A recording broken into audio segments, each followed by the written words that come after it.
So today the topic which we are going to start is float determination. So let us first understand that what is float. So float is the amount of time an activity can slip before it causes your project to be delayed. So as we have discussed in many questions that the earliest start time, or we can say earliest occurring time and latest occurring time, right? If these two times are same, it means there is no delay allowed in the activity, right? But in case if the earliest start time is something else and latest occurring time is something else, it means there is a time gap available between two activities, right? So I'll just tell you with the help of an example. So for example, we have two activities, 1 to 2, say for example.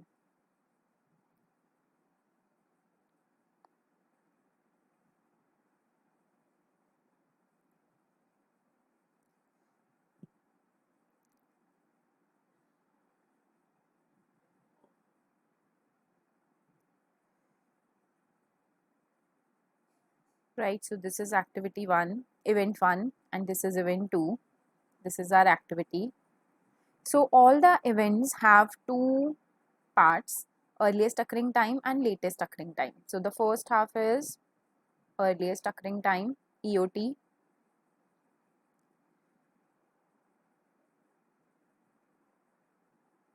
Right, and the second half is latest occurring time, that is LOT.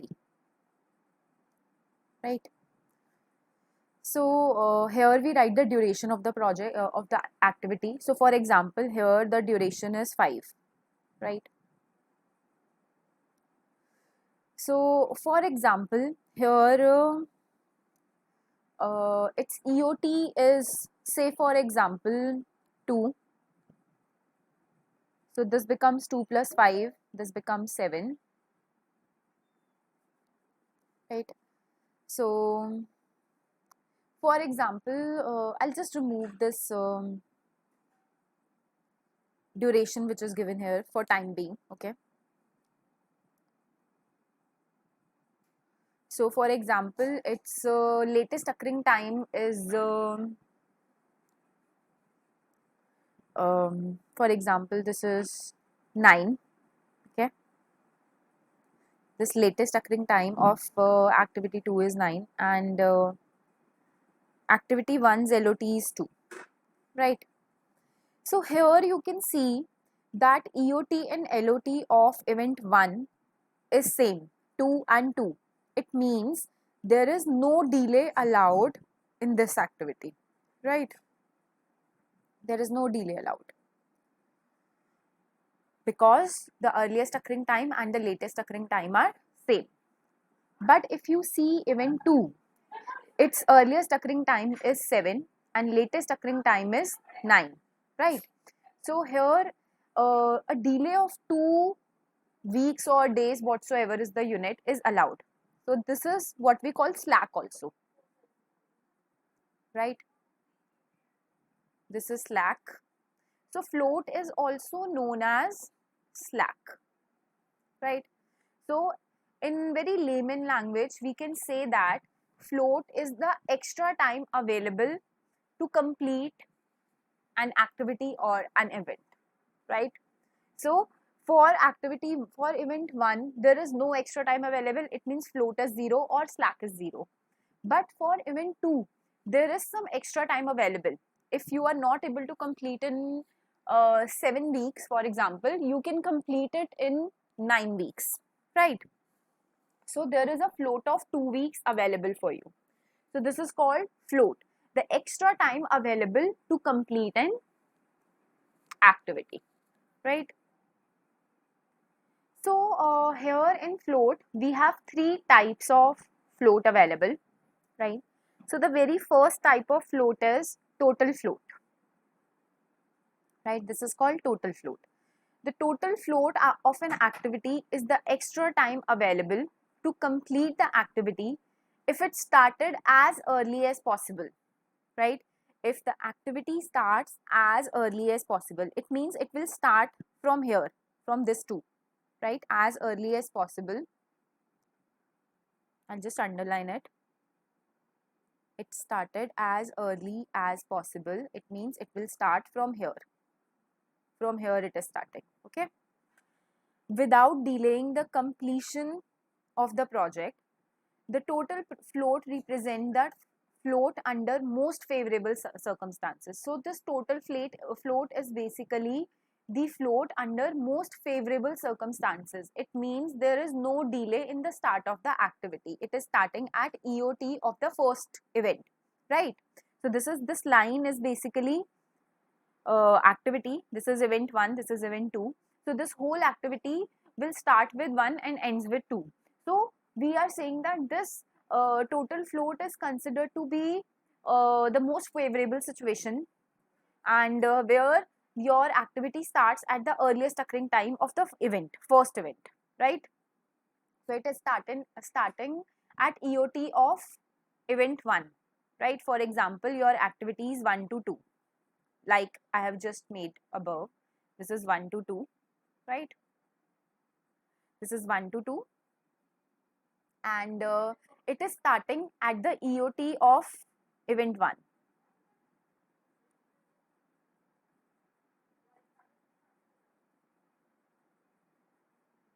Right? So this is so because the activity can be started at the earliest EOT of the preceding activity and completed at the latest LOT of the succeeding activity.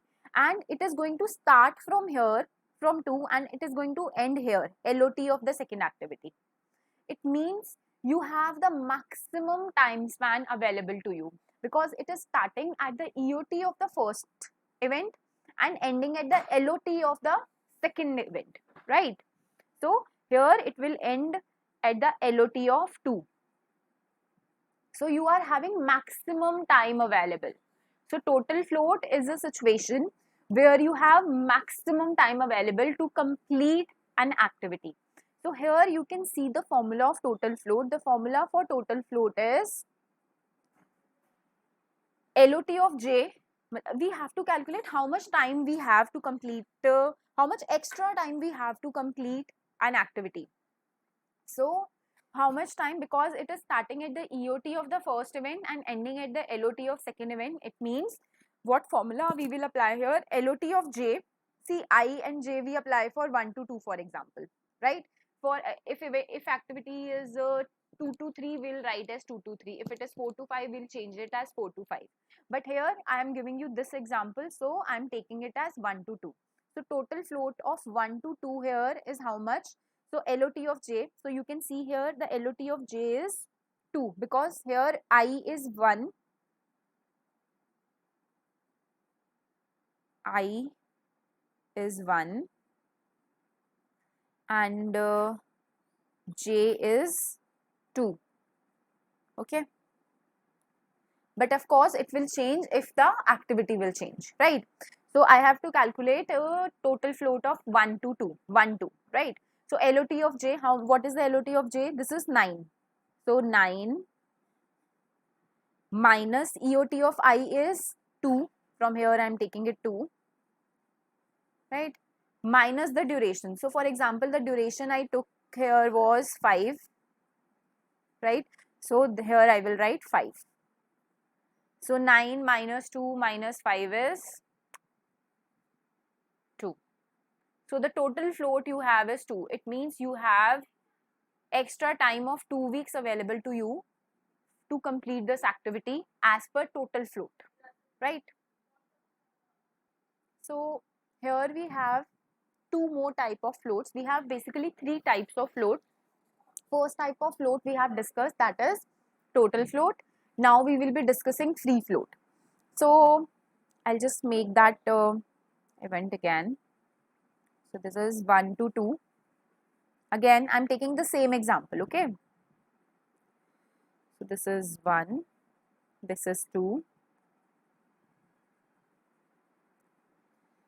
Duration is 5. This is 2. The EOT and LOT of 1 is 2. But for 2, event 2, EOT is 7 and LOT is 9, right? So this is what we have. This is the same example I'm taking, right? Okay. So the second one we have is free float. The free float of an activity is the extra time available to complete the activity when the activity started at the EOT of its preceding event. It means it is starting from here. EOT of the preceding event, it will start from here, right? From here it is starting and completed by the EOT of its succeeding event and ending here at 7, right? So it will start at the EOT of the preceding event and ends at the EOT of the succeeding event, right? So here, what is the difference between total float and free float? I'll just show you. Here in total float, it was starting from this EOT of the preceding activity and ending at the LOT of the preceding succeeding activity. It means it was starting from 2 and ending at 9. But here it is starting at 2 but ending at 7. So you can see that the time available is a little bit less here, right? So the formula is for free float is again free float of ij, it means free float of 1 to 2. So here EOT of j is 7, j is the succeeding activity which is 2. So EOT of j is 7, 7 minus EOT of I is 2 minus duration, that is 5. So 7 minus 2 minus 5 is 0. It means there is no extra time available to complete this activity, right? So this is called free float. But you can, if you compare total float and free float, you will understand that in total float you have a bit of extra time available to complete the activity, right? Because it was under the most favorable situation. It was starting from 2 and ending at 9. But here it is starting at 2 but ending at 7. So a little bit less time, right? So this is called free float. Then the next third type of float we have is independent float. The independent float of an activity is the extra time available to complete the activity when the activity is starting at the LOT of the preceding event. It means it is starting from here. LOT of the preceding. It will start from here and ending at the EOT of the succeeding. It means it is starting from 2 and ending at 7, right? So here the time available to you, the extra time available to you is the minimum, right? So here, okay, so in independent float, what we are doing here is we are starting from 2 and ending at 7. So it means in independent float, we have the least time available with us, right?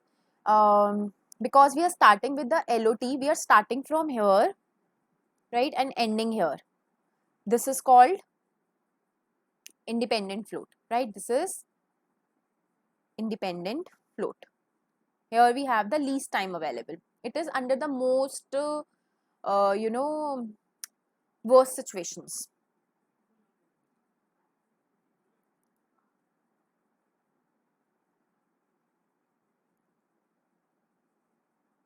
This is called independent float, right? When you start from here and end here, this is called free float,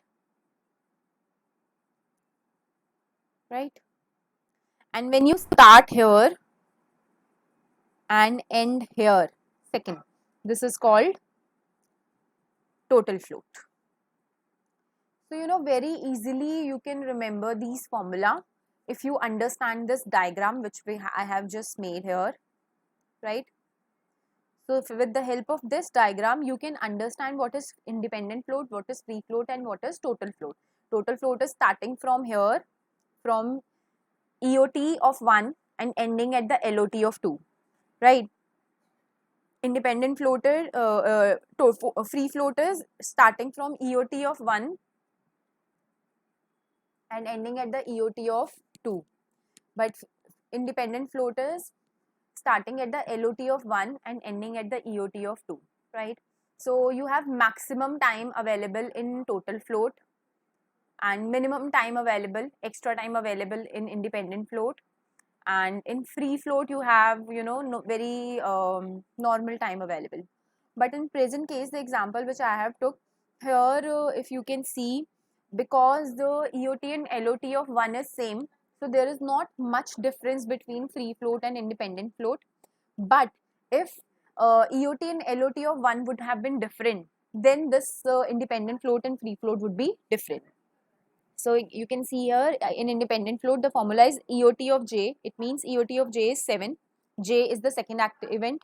So EOT of 2 is 7, right? Minus LOT of I is 2 here. LOT of 1 basically. This is 2 minus 5, right? So this is 0. So here independent float and free float is same because EOT and LOT of 1 is similar. For example, if it would have been different, for example, say for example it is 3 or 5, then it would have been a different case, right? So in nutshell we can say that total float is the most favorable situation, and independent float is the worst situation, right? And free float is average situation, right? So this is all about floats. So now let us understand few more formulas which we need to apply in further questions. So here we have the first formula, that is standard deviation of an activity. So you know, whatever activities you are calculating, right, you have to calculate the standard deviation. The formula for standard deviation is TP, pessimistic time. P stands for pessimistic. Pessimistic is the worst time, okay. TP minus TO. TO is optimistic time. Pessimistic time minus optimistic time divided by 6. So pessimistic time is the maximum time and optimistic time is the minimum time, right? So divided by 6, this gives you your standard deviation. And the variance of an activity is TP minus TO divided by 6 whole square.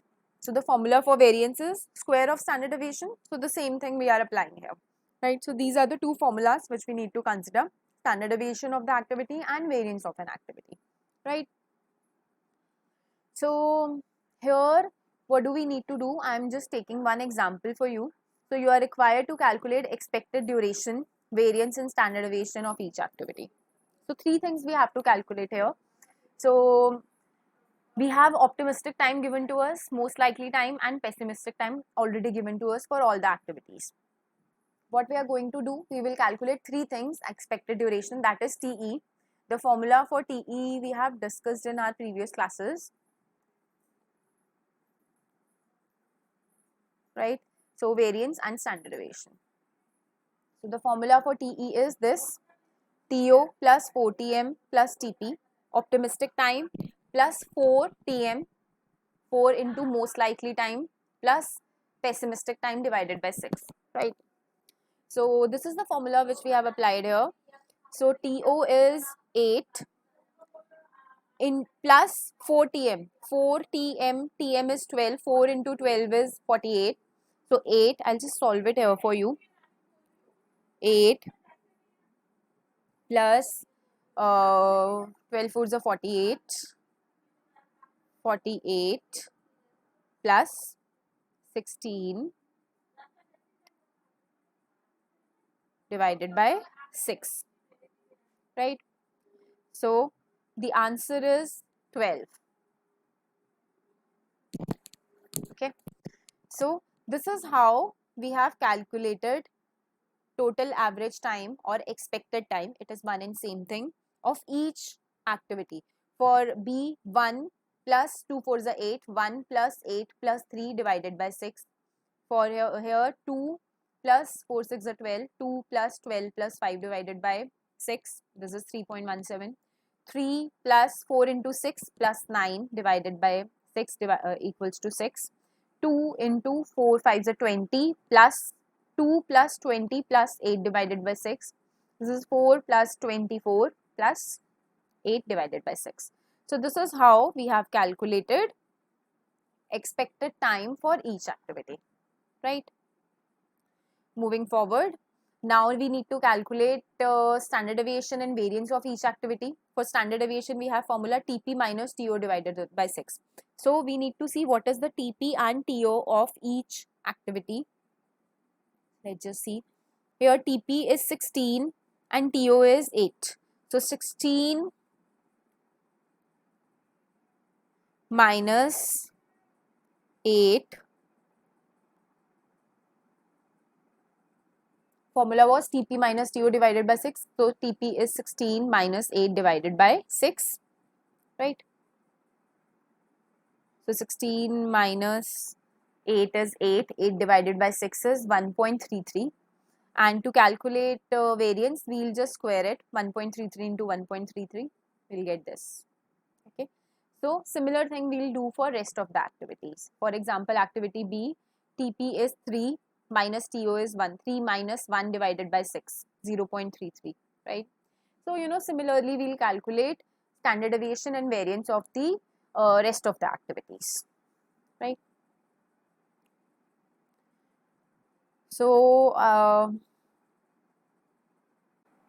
today we are starting with another question of PERT and CPM, where we will be doing, some extra, type of things in this question. So let's understand this question. So this is what all is given to you. That is, activities are given to you, A, B, C, D, E, F, G, H, I, and preceding activities are given to you. That is, as you can see in the question. Then there is three types of times are given to you: optimistic, most likely, and pessimistic. So the first thing we need to do is we need to calculate average time from these three types of times, right? Then only we can continue with the question. But before calculating average time, let's see what all we need to calculate in this question. So this is all we have to calculate. Draw PERT networks. The first thing we need to do is we need to calculate a PERT network. Then we have to find the critical path. Then we need to find the expected duration of the project, and the variance of each activity, and what is the expected project length.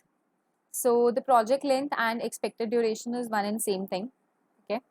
So the next part is what is the probability that the project is completed between 35 and 40 weeks. So we have to calculate one extra thing here, that is probability to complete the project in 35 weeks or 40 weeks. These two extra things we have to find out here, right? So before starting the question, the first thing we need to do is to find out average time. Okay, so let's do it. So here I have simply calculated average time. The formula to average time is, as we have discussed it. So the formula to calculate average time is TE equals to TO plus 4TM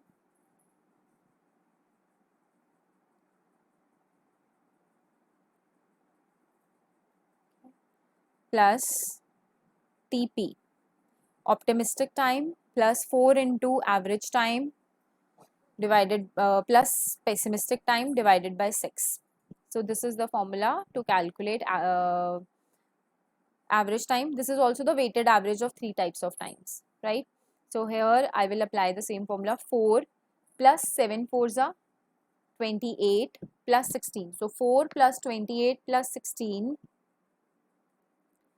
4 plus 28 plus 16 divided by 6. So this is something nearby 8.6, right? So here I have written 8. Then again 1 plus 5 fours are 20. So this is 20, 20 plus 1 is 21. 21 plus 15 is 36. 36 divided by 6 is 6. So similarly, we have calculated, all the average times here. So we'll just cross check it. 6 plus 12 into 4 is 48 plus 30 is 84. 84 divided by 6 is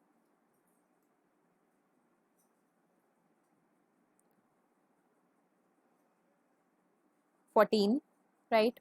Then 2 plus 5 4s are 20. 20 plus 2 plus 8 is 30.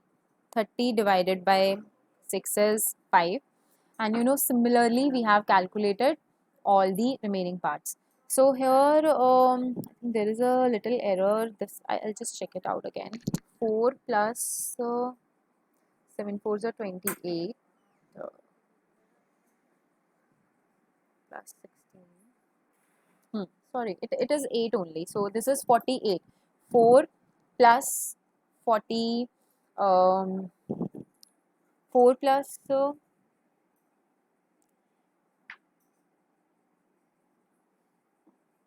28 plus 16 divided by 6 is 8 only, right? So this is fine. So this is how we have calculated average time for all the activities here, right? By applying this formula, right? Now we need to calculate variance. So the formula to calculate variance is, first we need to usually calculate standard deviation. And once we calculate standard deviation, we can do square of that standard deviation. You can easily find out variance with that. The formula to calculate standard deviation here is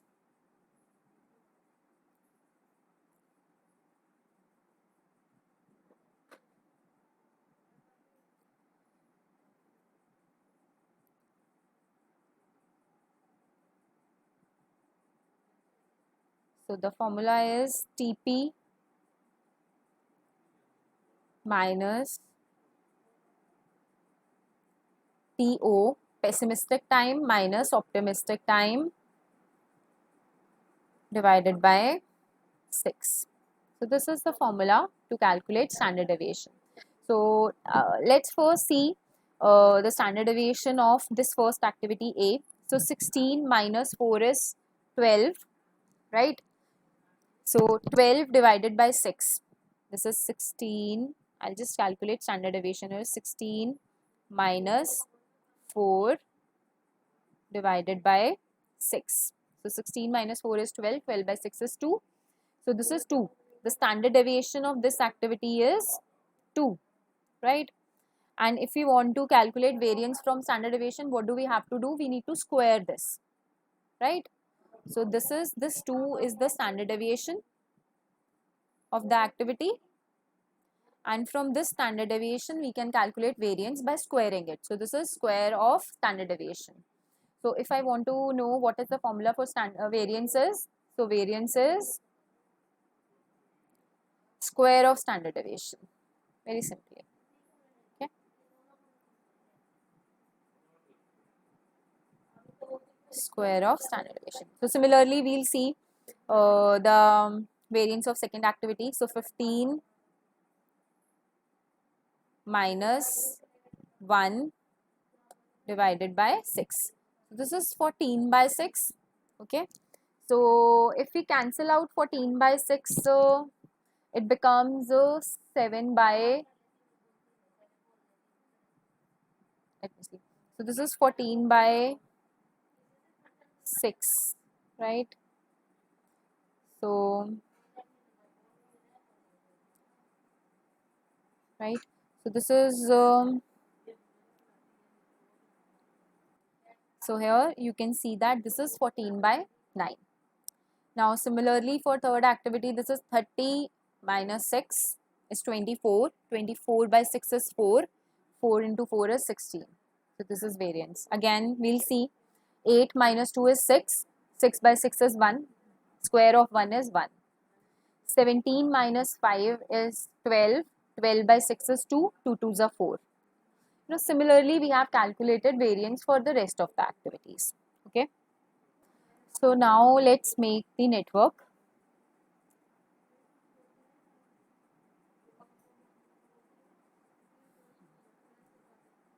So the first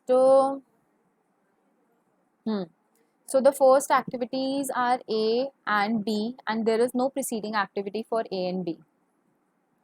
So here we'll start the network. From here it is A and this is B, right? Then let's see what's next. Then C, the preceding activity of C and D is A. It means where A is ending, we'll start C and D. Okay. So here I'll make a circle, and from here I can start C and D, right? Let's see what's next. Next is E. E starts where C ends. So where C is ending, I will start E. Okay.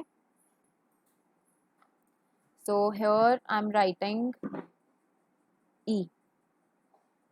This is E. Okay.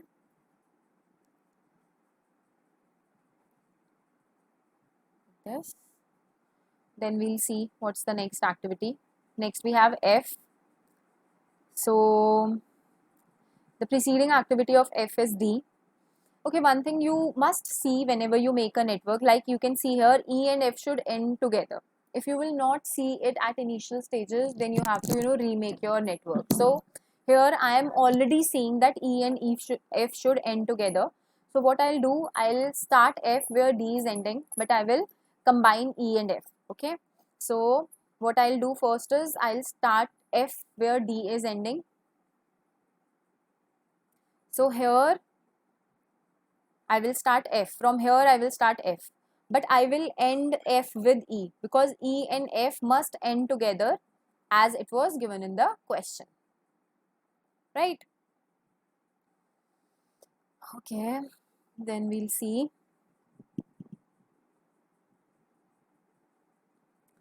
Now we'll see G. G starts where B is ending. So here it is G. So here it is G, right? Then we'll have H. H is starting where E and F is ending. So I will start H where E and F is ending. So this is H. Okay. Then next is I. I is starting where G is ending.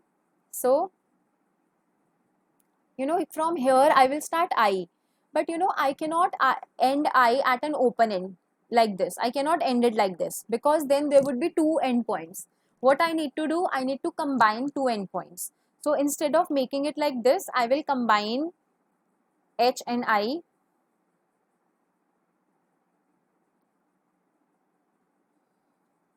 Okay. So here it is I like this. Right? So this is how I have made a network.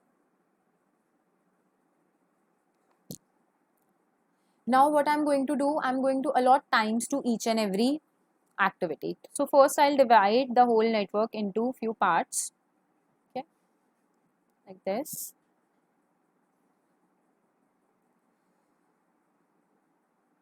This is one. Okay, you can give any numbers according to you. It doesn't matter that you have to give a specific number, but of course it should be in order. You cannot give numbers like this is 1 or this is 2. Of course it should be in order, right? So 1, 2, then this is maybe 3, then this is 4, right? Then this is D is 2 to 5, this is 5. I'm giving this number, but you can give any numbers according to your convenience. So this is 6, this is 7, and this is 8. So I have allotted all the numbers to make it a bit simpler. Then I will give the timings, allot the timings. So the time I will give what average time I have calculated, like these timings, okay? This 8, 6, 4. So A is 8. This is 8. B is 6. So this is 6. C is 14. This is 14. Right? D is 2. No, sorry. D is 5. This is 5. D is 5 here. E is 11. This is 11. Right? Then F is 7.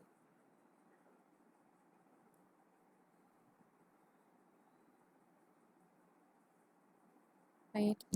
Then G is 11. This is 11.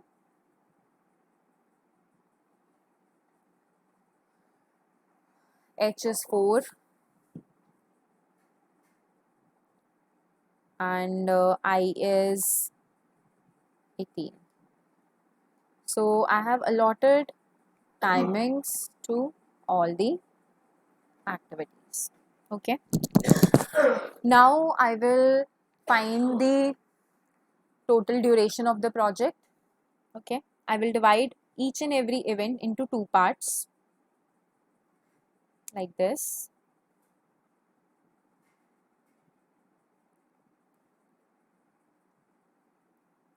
This is 0. 0 plus 8 is 8. 0 plus 6 is 6. Okay. Then from 2 we will go to 4. 8 plus 14 is how much? 22, right? So this is 22. Okay. 8 plus 5 is 13. So this is 13. Then 22 plus 11 is 33. And 13 plus 7 is 20. So we will take the larger one. Okay. I can go to 6 from 4 also and from 5 also. I will take the larger value. Why we are taking the larger value? Because these two activities are simultaneous activity and we have to wait for the larger activity to get completed. That's why we always take the larger value. So this is 33. Okay. Then this is 6 plus 11 is 17. Now to reach 8, we can go through 6 or we can go through 7. So 33 plus 4 is 37 and 17 plus 18 is how much? 17 plus 18 is 35. So we'll take the larger one, that is 37. So this is 37. Okay. So whatever is the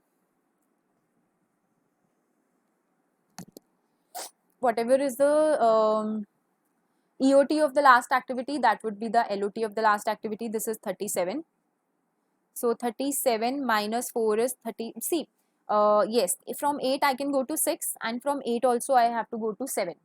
Here 6 and 7 are not connected, so it doesn't matter whether I can go to 6 first or 7 first. But if these two activities are connected, then we have to take a different way, right? But here it doesn't matter.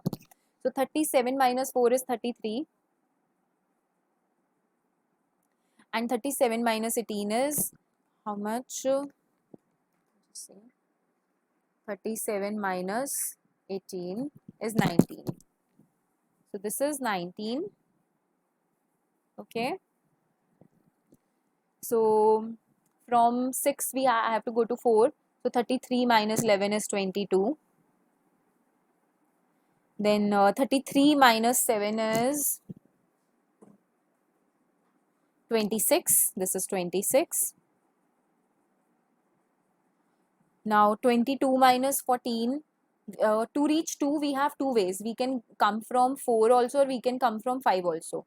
But when we are going backward, we have to take a smaller path. Okay.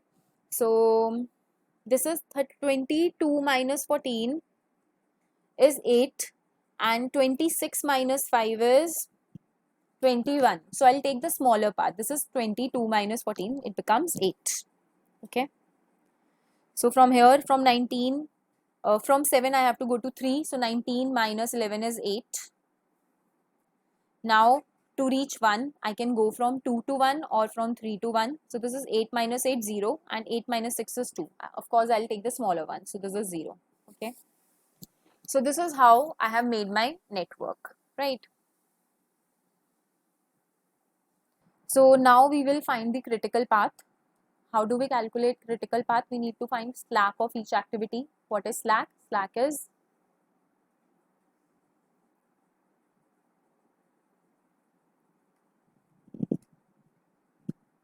LOT minus EOT, right? LOT minus EOT.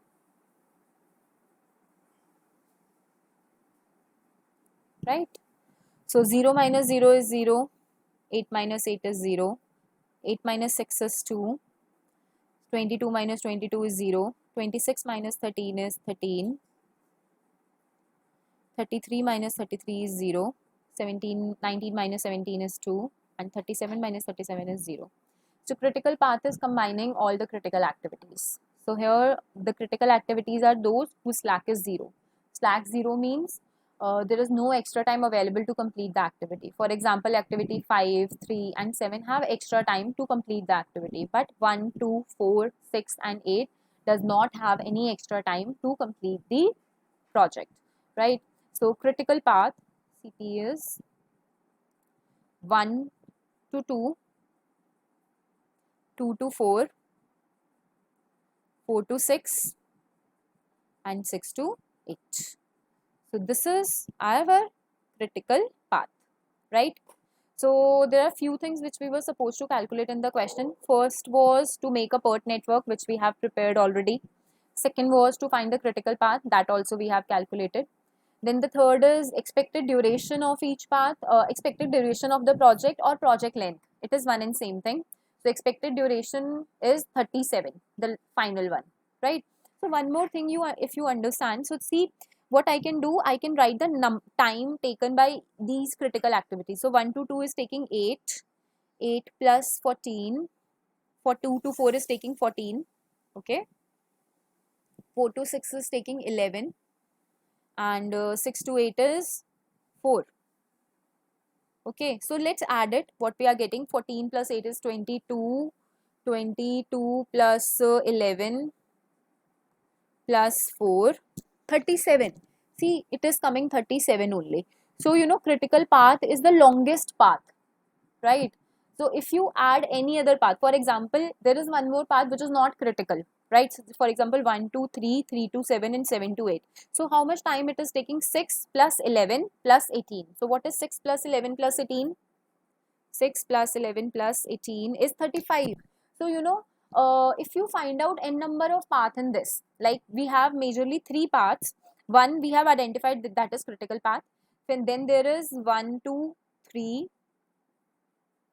3 to 7 and 7 to 8.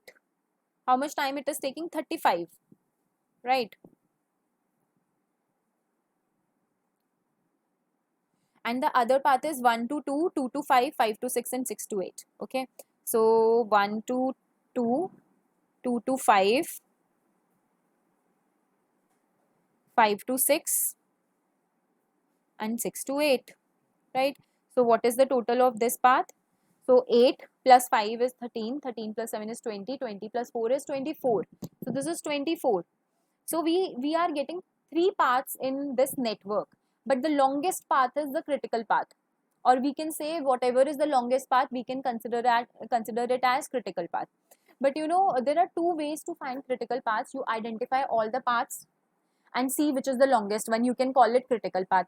And the other way, that is a much more simpler way, which says that combine all the critical activities and that is your critical path. So I would suggest you can use this formula to find the critical path, right? Now, what was the next thing we were supposed to calculate here? The variance of each activity, right? Here, this is what we have to calculate. So variance we have already calculated as per the formula, right? So the last part is, what is the probability that the project is completed between 35 and 40 weeks? So this is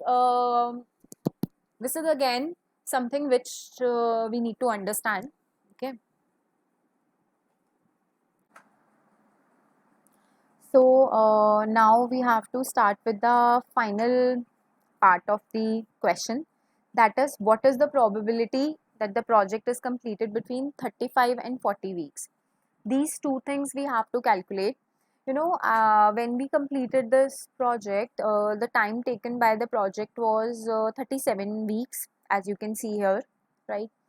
And now the question says that what is the probability that the project is completed between 35 and 40 weeks. So to solve this part of the question, the first thing we need to calculate is standard deviation of the critical path, right? So the formula to calculate standard deviation of critical path is, as you can see here, this is variance of under root of variance of critical path. So the first thing we need to do here is to calculate variance of the critical path, right? And then we'll find its square root. So here we have the critical path 1 to 2, 2 to 4, 4 to 6 and 6 to 8, right? So the critical path we have here is, just a second.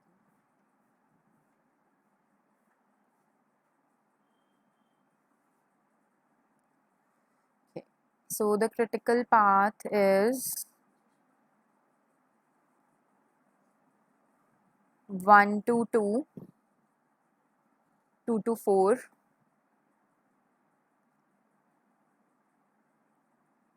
4 to 6 and 6 to 8. This is our critical path which we have calculated in our question, right? So now what I have to do is I have to find the variance of each activity, what is there, which are there in the critical path. So 1 to 2's variance is how much? This is 4, right?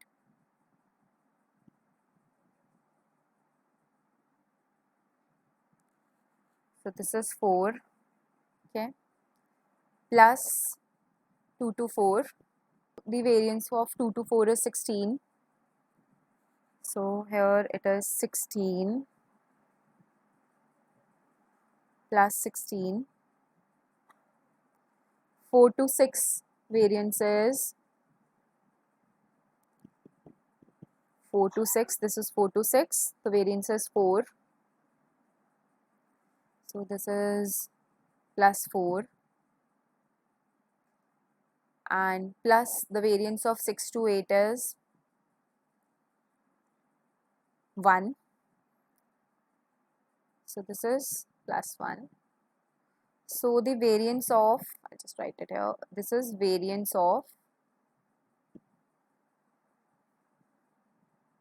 critical path, okay. So 16 plus 4 plus 4 plus 1 is 25. So this is variance of critical path. And from this variance, we can calculate standard deviation. So the formula to calculate standard deviation of critical path is under the root variance of critical path. So the variance of critical path is 25 here.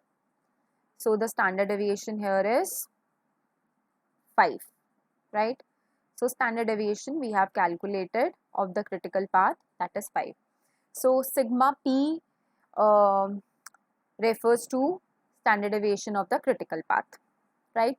So to solve this part, the first thing we require to do here is to calculate standard deviation of the critical path. This is what we have calculated. Now we need to apply this formula, for which we need a Z table. So for Z table, there are different types of Z table, right? The kind of Z table I'm using in this question, I'll just show you in a second, right? So the formula here is D minus duration. D stands for duration, minus TE is average time, divided by standard deviation of the critical path. So this is the formula which we are going to apply here, right? Here D is the duration what we want, okay. So as per the question, we need to find the probability of completing the whole task in how much time. There are two times given to you, 35 and 40 weeks. The actual time taken by the project to complete is 37 weeks, as we have calculated here. This is 37. But what we need to calculate, we need to find a probability that this task can be completed in 35 weeks. The duration taken by the project is 37 although, but I want to find a probability that the task will be completed in 35 weeks or 40 weeks, both, right? So let's start. So now in the first part, the duration is 35, okay? This is 35 and the TE is already given to us, that is 37, right? Average time, which is the actual time of the project, right? So this TE is 37, right? And this standard deviation is 5, which we have calculated, right? So these are the three things given to us. Now we'll apply the formula. Z equals to Z equals to D is 37. Sorry, D is 35. What we want, okay? D is the duration, what we want. Minus average time is the duration, which is calculated as per the question. This is 37. Divided by standard deviation, that is 5. So this is minus 2 by 5 and minus 2 by 5 gives you minus 0.4. So this is minus 0.4. Okay. So this is what we have calculated. This is the first part. And the second part of the question was asking if what is the probability to complete the project in 40 weeks. So what I'm doing here, now I'm putting 40 at the place of duration. So the second probability I need to find is of 40, right? Like this. So again, I will apply the formula for Z value. This is 40 minus 37, right? Divided by 5. So this is 40 minus 37 is 3. This is 0.6, right? So here we have two values of Z, minus 0.4 and 0.6. These two values we have to find. Now we need to find the probability. So how do we find the probability? Here we will be referring Z table, okay? So I'll just screen share the Z table with you, okay? Just give me a second.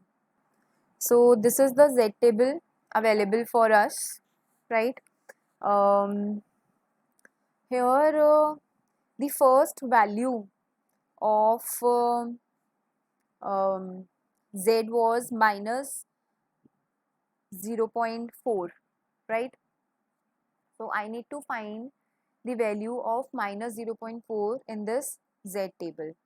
So here you can see there are two x's. This is from here you can see value and from here also you can see values. So from this column we see the value of the first decimal point, and from here we see the value of the second decimal point, right? So for example it is 0.02. So 0.0 we'll see from here and 0.02 we'll see here. So this is the value, okay? Right? Similarly, for example, there is 0.12 for example. So 0.1 for 0.12 we will see 0.1 here, right? And 0.02 the remaining value 0.12 because it was 0.12. I'll just show you with the help of an example. Wait.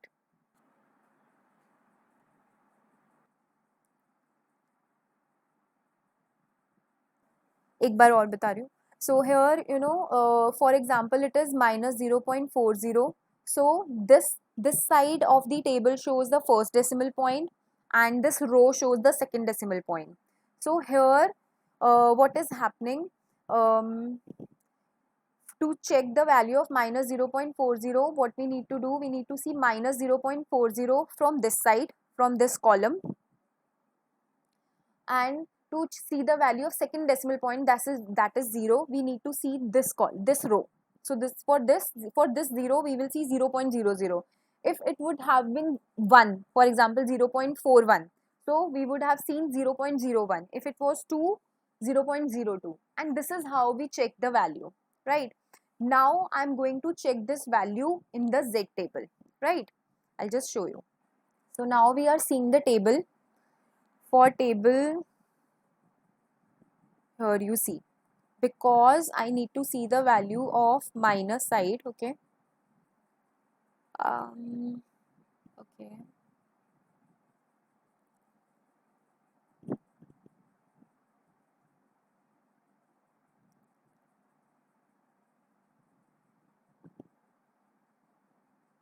So here we have our Z table. So the value was minus 0.4. So we'll see where is minus 0.4. For 4 we will see this value minus 0.4. Here we have minus 0.4 and minus 0.4 at 0.00, because after 4 there is no value. So the answer is 0.3446. This is the value which we will take, right?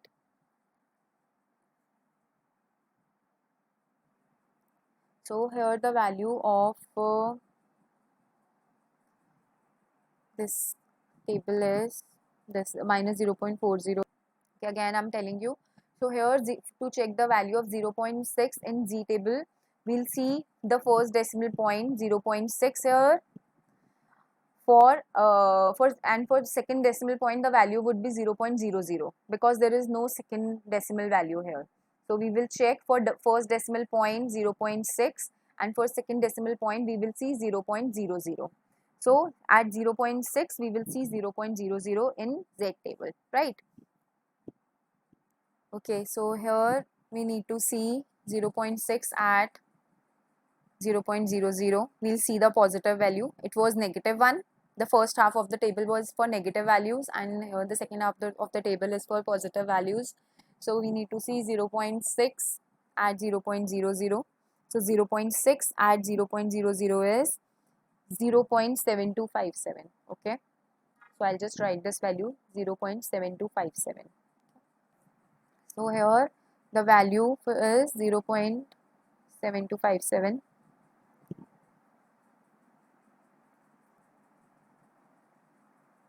7257, right? So this value was for, can we complete the task in 35 days? What is the probability? To complete the task in 35 days, 35 weeks, sorry, for 35 weeks, the probability is 0.3446. It means 34.46, right? This is the probability percent, 34.46%. And can we complete the task in 40? What is the probability to complete the task in 40 weeks? The probability is 72.57%.